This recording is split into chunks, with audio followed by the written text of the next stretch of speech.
જય શ્રી કૃષ્ણ મિત્રો. અષાઢ માસના કૃષ્ણ પક્ષની એકાદશી એટલે કામિકા એકાદશી.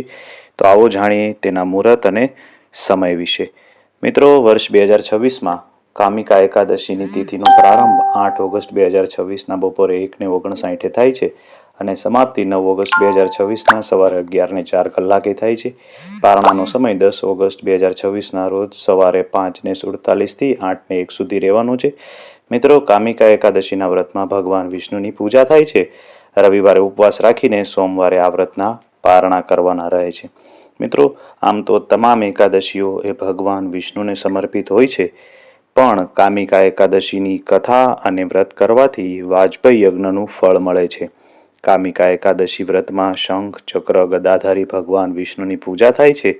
જે મનુષ્ય આ 11ના દિવસે વ્રત કરીને ભક્તિપૂર્વક તુલસી દલ ભગવાન વિષ્ણુને અર્પણ કરે છે, તેઓ આ સંસારના સમસ્ત પાપોમાંથી મુક્તિ મેળવે છે અને 11ની રાત્રે ભગવાનના મંદિરમાં દીવો પ્રગટાવે છે.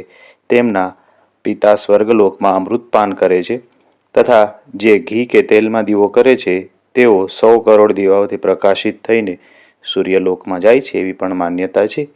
ધાર્મિક માન્યતા મુજબ સૌથી પુણ્ય અને સુવર્ણદાન અને જમીન દાનને માનવામાં આવે છે. એવું કહેવાય છે કે જે જાતક સુવર્ણ કે ભૂમિદાન કરે છે તે જાતકને મોક્ષની પ્રાપ્તિ થાય છે અને પુનર્જન્મ થતાં તે વ્યક્તિ અપાર ધન અને જમીનનું સામ્રાજ્ય પ્રાપ્ત કરે છે. કથા મુજબ વાત એવી છે કે ગરીબ વ્યક્તિ આ પુણ્યને કેવી રીતે પ્રાપ્ત કરી શકે? જો એની પાસે દાન કરવા માટે ભૂમિ નથી કે સુવર્ણ દાન કરવા માટે ઘરેણાં નથી, આવી સ્થિતિમાં તે આ પુણ્યને કેવી રીતે પ્રાપ્ત કરી શકે? તો પૌરાણિક ગ્રંથના મુજબ પદ્મપુરાણમાં એવું કહેવામાં આવ્યું છે કે જે કોઈ પણ વ્યક્તિ કામિકા એકાદશીનું વ્રત કરીને ભાવપૂર્વક ભગવાન વિષ્ણુની આરાધના કરે છે તે જાતકને સંપૂર્ણ પૃથ્વી દાન કરવા જેવું પુણ્ય ફળ પ્રાપ્ત થાય છે. કામિકા એકાદશીની વ્રત કથાની વાત કરીએ તો એકવાર ભગવાન કૃષ્ણએ યુધિષ્ઠિરને કહ્યું હતું કે જે ફળ વાજપેયી યજ્ઞ કરવાથી મળે છે એ જ ફળ કામિકા 11નું વ્રત કરવાથી પણ પ્રાપ્ત થાય છે. કામિકા એકાદશીના વિષયમાં કહેવાય છે કે જે વ્યક્તિ આ દિવસે વ્રત કરીને ભગવાન વિષ્ણુની પૂજા અર્ચનામાં મન લગાવે છે તેના બધા જ પાપ મટી જાય છે અને તે વ્યક્તિ ઉત્તમ લોકમાં સ્થાન પ્રાપ્ત કરવા માટે યોગ્ય બની જાય છે.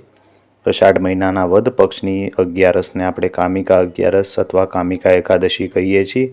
ધર્મશાસ્ત્ર અનુસાર અષાઢ મહિનામાં જેઓ ભગવાન વિષ્ણુની પૂજા કરે છે તેનાથી દેવતા, ગંધર્વ, સૂર્ય વગેરેની પૂજા આપમેળે થઈ જાય છે.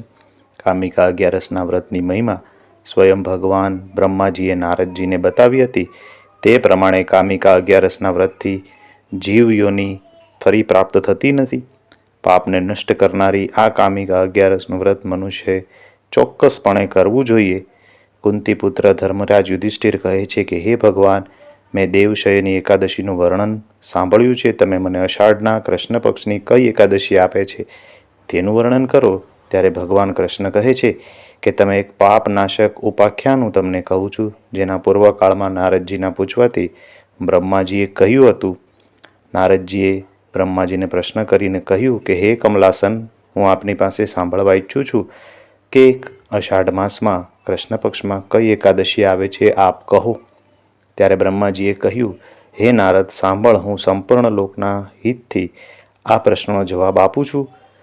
અષાઢ માસના કૃષ્ણ પક્ષમાં આવતી એકાદશી એ કામિકા એકાદશી છે અને આ એકાદશીના વ્રતની કથાના શ્રવણ માત્રથી જ વાજપેયી યજ્ઞનું ફળ મળે છે.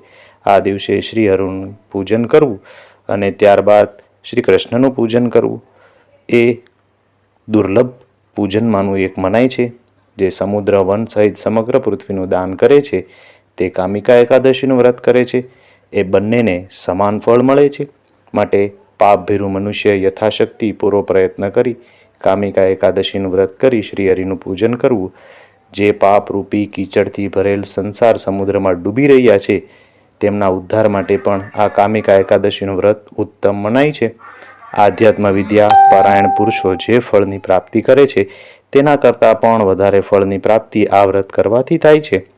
ભગવાન શ્રી કૃષ્ણ કહે છે કે યુધિષ્ઠિર, આ તમારી સમક્ષ મેં કામિકા એકાદશીના મહિમાનું વર્ણન કર્યું છે. આ એકાદશી બધા પાતકોનું હરણ કરનારી હોવાથી દરેક મનુષ્ય આનું અવશ્ય વ્રત કરવું જોઈએ. આ સ્વર્ગલોક અને મહાપુણ્ય ફળ પ્રદાન કરનારી એકાદશી છે. જે મનુષ્ય શ્રદ્ધા સાથે આનું મહાત્મય સાંભળે છે તેના તમામ પાપ દૂર થાય છે અને તે વિષ્ણુ લોકને પ્રાપ્ત કરે છે. જે મનુષ્ય એકાદશીના દિવસે ભગવાન સામે દીપ પ્રગટાવે છે તેના પિતૃ સ્વર્ગલોકમાં સુધાનું પાન કરે છે.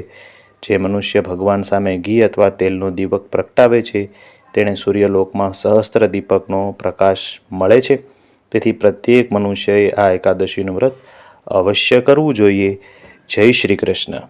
તો મિત્રો, આ હતી કામિકા એકાદશીના મહત્વની વાત, તેના મહાત્મ્યની વાત, અને આપણે આ વિડીયોમાં તેના મુહૂર્ત અને તેના સમય વિશે પણ વાત જાણી. આપના આ વિડીયો કેવો લાગ્યો જરૂરથી કોમેન્ટમાં લખીને અમને કહેજો. આપના સૂચનો પણ આવકાર્ય છે. આપ સૌને કામિકા એકાદશીની હાર્દિક શુભકામના સાથે અમારી ચેનલના જય શ્રી કૃષ્ણ.